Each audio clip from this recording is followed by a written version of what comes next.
নমস্কার বন্ধুরা, আপনাদের সকলকে স্বাগত জানাই আমার চ্যানেল নবান্নের সমাহারে। আজ আবারও আপনাদের জন্য নিয়ে হাজির হলাম আরেকটা নতুন রেসিপির ভিডিও। শীতকাল পড়ে গেছে, আজকে আমি বানাতে চলেছি শীতের একটা দারুণ পিঠের রেসিপি। এই পিঠেটা কিন্তু শীতের সময় আমরা সকলেই বাড়িতে বানাই।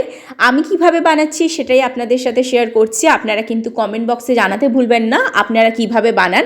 আজকে আমি বানাতে চলেছি দুধ চিতই পিঠে, যেটা বানানো খুবই সহজ। আর আমি যেভাবে বানাচ্ছি সেভাবে যদি বানান তাহলে কিন্তু পিঠেটা খুবই নরম তুলতুলে হবে। আমি আপনাদেরকে কিন্তু প্রথমে একটু ভেঙে দেখিয়ে দিয়েছি, দেখুন কতটা সুন্দর হয়েছে, কতটা নরম হয়েছে, কোথাও কিন্তু একটুও কোনো শক্ত নেই। তাহলে চলুন আজকের এই নতুন রেসিপিটা শুরু করা যাক। কিভাবে বানাচ্ছি দেখে নেওয়া যাক। রেসিপিটা বানানোর জন্য প্রথমে এখানে আমি এক বাটি আতপ চাল নিয়ে নিয়েছি, যেটাকে আমি 2-3 ঘন্টা আগে থেকে ভিজিয়ে রেখেছিলাম। এবার এই আতপ চালটাকে কিন্তু আমি এই মিক্সার গ্রাইন্ডারের মধ্যে দিয়ে তার মধ্যে দিয়ে দিলাম অল্প পরিমাণ জল।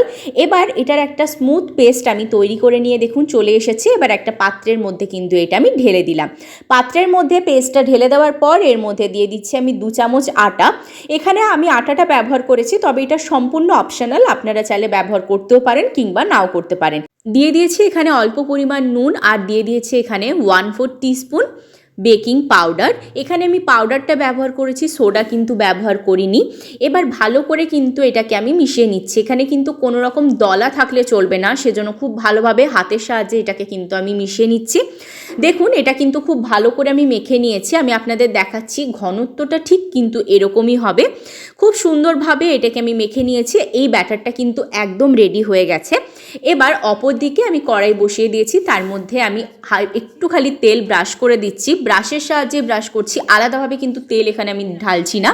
ব্রাশ করে দিয়েছি তেলটা। এবার যে ব্যাটারটা তৈরি করেছিলাম সেখান থেকে 1 হাতা মতো নিয়ে আমি দিয়ে দিলাম এর মধ্যে। এবার লো টু মিডিয়াম ফ্লেমে এটাকে আমি 2 মিনিটের জন্য ঢাকা দিয়ে দিলাম। ফিরে এসেছি এখানে আমি 2 মিনিট পর। এবার আমি ঢাকাটা সরিয়ে দিচ্ছি। দেখুন কত সুন্দরভাবে জালিদার হয়েছে এই চিতই পিঠেটা, খুব সুন্দরভাবে কিন্তু হয়ে গেছে। আর কত সুন্দরভাবে উঠে গেল দেখুন, খুব সুন্দর হয়েছে। এবার এটাকে আমি তুলে নিলাম একটা পাত্রের মধ্যে। আবারও কড়াইয়ের মধ্যে কিন্তু আমি তেলটা ব্রাশ করে দিলাম। এখানে কিন্তু একদমই বেশি পরিমাণ তেল ব্যবহার করছি না, শুধুমাত্র ব্রাশের সাহায্যে কিন্তু এটাকে একটু ব্রাশ করে নিচ্ছি। আবারও দিয়ে দিলাম আমি একটু ব্যাটার থেকে 1 হাতা মতো। তারপর আবারও 2 মিনিটের জন্য ঢাকা দিয়ে দিলাম। দিয়ে কিন্তু এই একই রকমভাবে প্রত্যেকটা চিতই পিঠেকে আমি তৈরি করে নিয়েছি। আর দেখতেই পাচ্ছেন আপনারা যে কতটা সুন্দর জালিদার হচ্ছে পিঠেগুলো। এটা হয়ে গেছে, সমস্ত পিঠেগুলো আমার তৈরি হয়ে গেছে। দেখুন আমি সাজিয়ে নিয়ে চলে এসেছি। এবার অপর দিকে কিন্তু আমি আগে থেকেই 500 গ্রাম দুধকে এখানে জাল হওয়ার জন্য দিয়েছিলাম। খুব সুন্দরভাবে দুধটা ফুটে উঠেছে।